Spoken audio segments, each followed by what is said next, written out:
From WGNO Television in New Orleans, this is ABC 26 News This Week.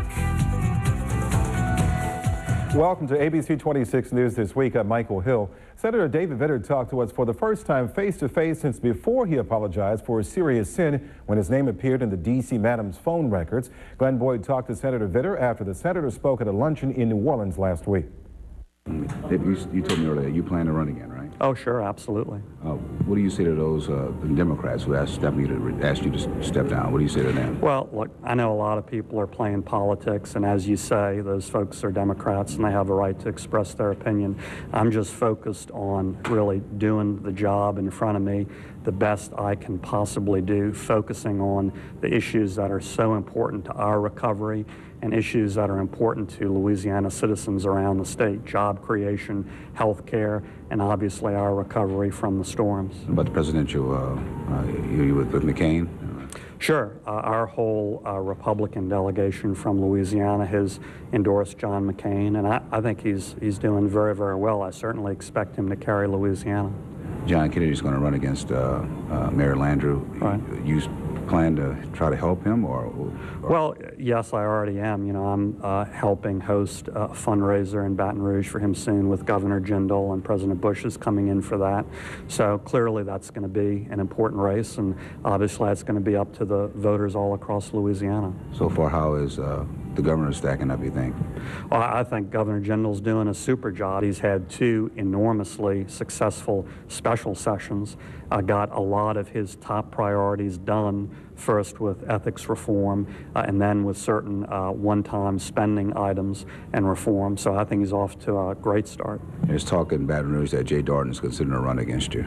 I haven't heard that, but, you know, again, there are a lot of political posturing going on. I sort of tend to leave all that behind and really focus on the job that's in front of me. There are a lot of big issues that affect folks all around the state, and I'm focused on those issues. I know you're concerned about questions like that. You don't want to talk about those, but I'm going to have to ask you. As far as the Spitzer resignation, that's why the Democrats are asking you to resign, because the Spitzer resigned.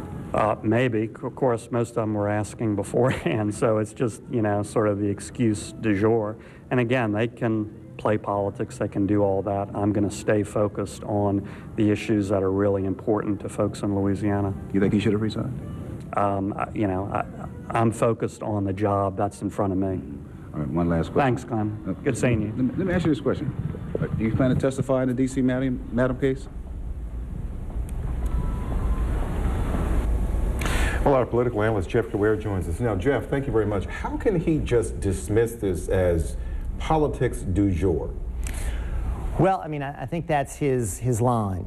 Basically, what he's trying to present this is just sort of a partisan wish hunt, something that, you know, is not really valid because it's being pushed by Democrats. And I think he's hoping that people will see it as sort of, you know, something that's partisan in nature and not fair. So I think he's trying to play sort of the victim there a little bit, and to say that, you know, he's already discussed it, already said that he made a serious sin, and that he's not going to go any further. Is it a strategy that's going to work, that's going to carry him through to 2010 when he's up for re-election? Well, Michael, I mean, he's made it this far. I mean, he's gotten through several months of the scandal as it is from last summer to now. He's been able to get by with saying very little.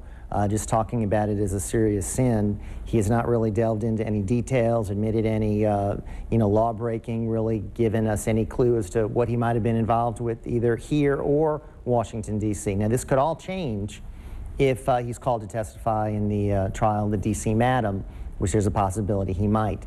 Then, of course, this kind of strategy is going to change. He's going to have to be, you know, more forthcoming if he's called to testify. Now, Jeff, you raised this issue. Every time this issue comes up about a politician or a politician's spouse being connected to a prostitute. It just happened this past week with Senator Stabenow from Michigan. Her husband allegedly caught with a prostitute in Troy.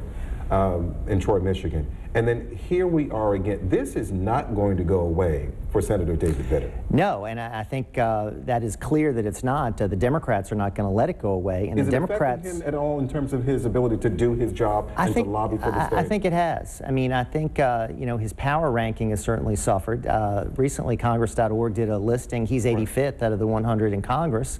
That's not good. And when you consider Mary Landrieu is in the top third, David Vitter's 85th, then that bolsters her argument for re-election, hurts the candidate he's supporting, John Kennedy, and does hurt the state. I mean, in this post-Katrina time, you know, we need the members of our delegation to be as effective as possible. We have got a representative that is last. Bill Jefferson is ranked last. David Vitter is near last in the Senate. So it is a problem that I think is affecting all of us in Louisiana, and I'm positive that this scandal has hurt him and his ability to deliver for Louisiana. Jeff, you heard Glenn talking to the senator there about the senator campaigning and raising funds for other Republicans in the state. John Kennedy, who apparently is going to go up against Senator Mary Landrieu. Jindal's raising money for, as you pointed out, raising money for Vitter, raising money for Kennedy.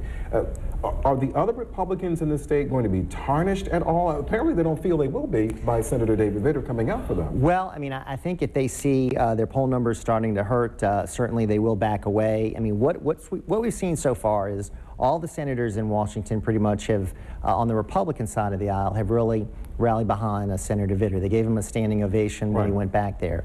Here, you know, the chairman of the state party has certainly supported him, the governor, and of course John Kennedy wants all the help he can get in raising money. So if David Vitter can deliver a lot of dollars to John Kennedy's going to take that. I don't know if it's a smart move for Kennedy to be too closely aligned with Vitter right now, going up against Landrieu, because, you know, despite all of this that has gone on, the fact that he's still there, I know that his poll numbers have gone down. Prior to this scandal, David Vitter used to be the most popular politician in the state of Louisiana. Wow. More popular than anybody. Now that's obviously Bobby Jindal, and David Vitter has certainly suffered. Question is, you know, how much more damage is going to be inflicted on his career before 2010? And just this week, of course, the Democrats called for his resignation one more time. Right. And they'll continue to do that, I think, between now and the election. I don't see him resigning, though, Michael. I see him trying to fight this. And running for re-election? And I see him running for re-election, and I see Jay Dardenne as a very strong Republican opponent to David Vitter, if not more candidates jumping in. What does it say that Dardenne, and surely Vitter has to know about this, that Dardenne, a fellow Republican, would come out and, for the most part, make it known, at least in political circles, that I intend to challenge this sitting United States Senator in Louisiana in 2010? Well, I think Dardenne's got aspirations for the U.S. Senate. That's well known. I think he looked at this race against Mary Landrieu, and due to the fact he was in a serious accident recently, and due to the fact Kennedy's now got a lot of power behind his candidacy, he's certainly not going to challenge that. President Bush coming in, doing a big fundraiser for Kennedy.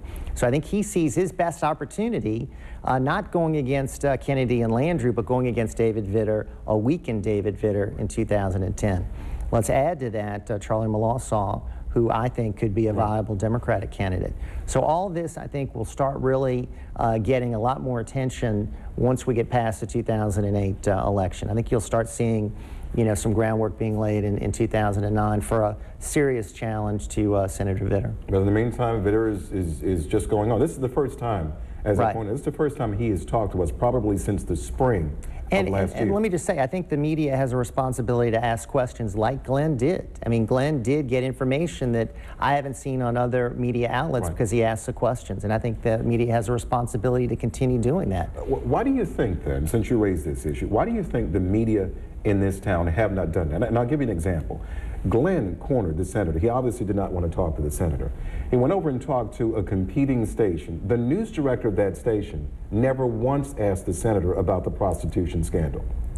Well, I think some in the media view it as an uncomfortable topic and don't want to harm their relationship with a powerful figure by asking the question, because he's certainly going to take an offense, and he might fight back by saying, hey, I won't do interviews with that media outlet. That's already happened to ABC 26. Yeah, and I think it's happened to others who have, you know, gotten into this arena with Senator Vitter. But I think the most important concern is serving the public and trying to get information out there. And this, to me, is something the public is interested in since it's affected his ability to do the job for Louisiana. Jeff Crouere, political analyst. Jeff, always good to see you. Okay, Mike. We'll have you in again, I'm sure, All very right. soon. Okay. Thank you, Jeff.